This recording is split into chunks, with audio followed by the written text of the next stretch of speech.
Miss Ashley Sophia Dismit po talaga. Age ko po is 18. I'm a social media influencer po. And student din po. Nag-start po ako, pandemic po talaga. So, one time po, nag-TikTok ako. Hindi ko na po in-expect na magbo-boom po yung one video ko.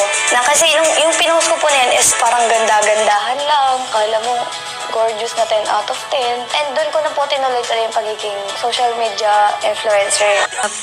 Lumaki po ako sa lola ko talaga.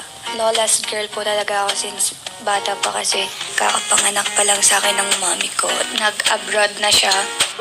Kasi nung time na pinanganak ako ng mami, parang naghiwalay po daw yung mami at daddy ko that time. Nung time na nag-OFW si mami, doon sila nagkabalikan ulit ng daddy. Yung daddy ko po kasi, hindi po siya totally sa amin po din nakatira. Tatrabaho